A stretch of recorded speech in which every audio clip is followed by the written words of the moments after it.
ఆ నలుగురు రేసులో మహేష్ కుమార్, మధు యాష్కి, పొన్నం ప్రభాకర్, సురేష్ షెట్కార్. బీసీ వ్యక్తికే టీపీసీసీ పగ్గాలు. పీసీసీ పదవి కోసం పోటాపోటీ, హైకమాండ్ చుట్టూ ప్రదక్షిణలు. పలువురు సీనియర్ల పేర్లు పరిశీలిస్తున్న ఢిల్లీ పెద్దలు. మంత్రివర్గ విస్తరణ తర్వాతే అధ్యక్షుడి ఎంపిక. అధిష్టానంతో మంతనాలు జరుపుతున్న లీడర్లు. బీజేపీని కట్టడి చేసేలా కాంగ్రెస్ వ్యూహాలు.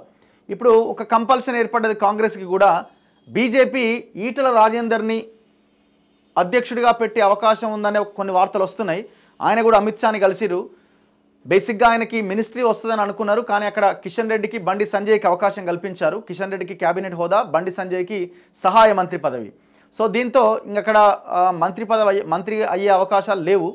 సో ఆయనని తెలంగాణ ఉద్యమకారుడు అండ్ గతంలో కేసీఆర్తో కొట్లాడిండు, ఇట్లా బలమైన బీసీ నాయకుడు, ఇవన్నీ ముదిరాజ్ కమ్యూనిటీ నుంచి వచ్చిన ఒక బలమైన నాయకుడు, ఇవన్నీ యాంగిల్స్లో ఆలోచించి ఆయన్ని రాష్ట్ర బీజేపీ అధ్యక్షుడిని చేసే అవకాశాన్ని పరిశీలిస్తున్నారట. సో దాదాపుగా 90% ఆయనే అధ్యక్షుడయ్యే అవకాశం ఉందని కూడా చర్చ జరుగుతున్నది. సో ఒకవేళ ఈటలని కనుక చేస్తే ఖచ్చితంగా కాంగ్రెస్ కూడా బీసీని పీసీసీ చేయాల్సిన ఒక కంపల్షన్, ఒక అనివార్యమైన పరిస్థితి వస్తుంది. సరే, వాళ్ళు ఆల్రెడీ ముఖ్యమంత్రి రెడ్డి ఉన్నాడు కాబట్టి పీసీసీని కూడా రెడ్డి పెడితే ఇంకా అంతకంటే భయంకరమైన విషయం ఇంకొకటి ఉండదు. సో కాబట్టి పెట్టడానికి అవకాశాలు చాలా తక్కువగా ఉంటాయి. అయితే ఒక దళితుని కానీ, ఒక గిరిజనుడు కానీ, ఒక బీసీని కానీ పెట్టే అవకాశం ఉంది.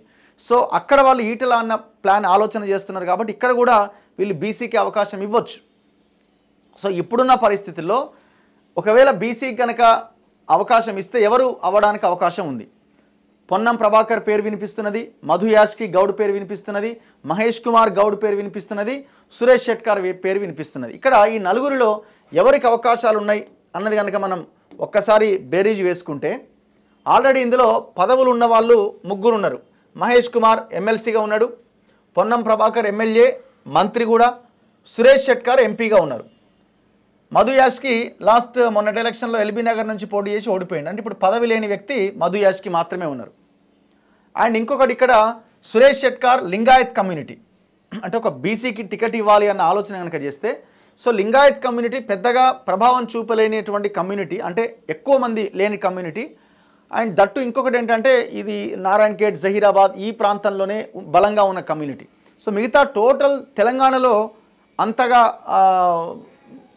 పెద్ద నెంబర్ లేనటువంటి కమ్యూనిటీ అనమాట. సో సురేష్ షెట్కార్కి ఎంతవరకు అవకాశం ఉంటుంది అనేది పెద్ద క్వశ్చన్ మార్కే. ఇక రెండోది మహేష్ కుమార్ గౌడ్.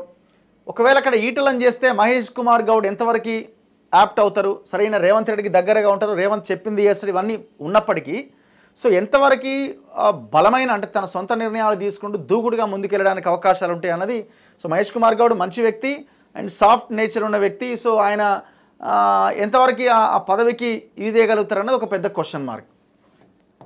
అండ్ పొన్నం ప్రభాకర్ ఆల్రెడీ మంత్రిగా ఉన్నాడు. సో ఆయనకి మళ్ళీ ఆ మంత్రి పదవి తీసేసి పీసీసీ ఇస్తారా? అవకాశం ఉంటుందా? ఇది కూడా కొంత క్వశ్చన్ మార్కే. అండ్ ఇక్కడ బలమైన నాయకుడిగా మధు యాష్కి గౌడ్ కనిపిస్తున్నాడు. ఒక రకంగా చెప్పాలంటే వీళ్ళందరితో కంపేర్ చేస్తే మధు యాష్కి కొంత బలమైన నాయకుడిగా కనిపిస్తున్నాడు. హైకమాండ్కి దగ్గరగా ఉంటాడు. ఈ మధ్యకాలంలో గతంలో కొంత రేవంత్ని వ్యతిరేకించిన ఇప్పుడు రేవంత్తో కూడా బాగానే ఉంటున్నాడు. బలమైన గౌడ సామాజిక వర్గం, బీసీలో బిగ్ కమ్యూనిటీ. అండ్ ఇంకొకటి అన్నింటికంటే మించి తెలంగాణ ఉద్యమంలో క్రియాశీలకమైన పాత్ర మధు యాష్కి గౌడ్. ఆయన ఎంపీగా ఉండి పార్లమెంట్లో కూడా పోరాటం చేసిండు. పొన్నం ప్రభాకర్ వీళ్ళతో పాటు మధు యాష్కి కూడా ఉన్నాడు. సో ఇవన్నీ మధు యాష్కి గౌడ్కి సానుకూలమైన అంశాలుగా మనకు కనిపిస్తూ ఉన్నాయి. మరి ఇది ఇప్పుడు ఒకవేళ బీసీకి అనుకుంటే మధు యాష్కి గౌడ్కి అవకాశం ఉండొచ్చు. లేదు రేవంత్ లేదు నేను చెప్పిందే నడుస్తుంది కాబట్టి నేను అనుకున్న వాళ్ళే కావాలి. మళ్ళీ ఇప్పుడు మధు యాష్కి అయితేనేమో ఆయన కొంత హైకమాండ్కి చాలా దగ్గరగా ఉంటాడు, రాహుల్తో ఈజీగా వాళ్ళతో వీళ్ళతో మాట్లాడడానికి అవకాశం ఉంటుంది. సో మధు యాష్కి గౌడ్ వద్దు, మహేష్ కుమార్ గౌడ్ అయినా సరే నేనే నడిపిస్తాను అనుకున్నప్పుడు మహేష్ కుమార్ గౌడ్కి అవకాశం ఇవ్వచ్చు. ఇప్పుడు పొన్నంకి, సురేష్ షెట్కార్కి ఎంతవరకు అవకాశాలు ఉంటాయన్నది చూడాలి. సో ఏది ఏమైనా బీసీ వ్యక్తికే ఇచ్చే అవకాశం ఉందన్నది ఒక చర్చ అయితే నడుస్తూ ఉన్నది. చూడాలి.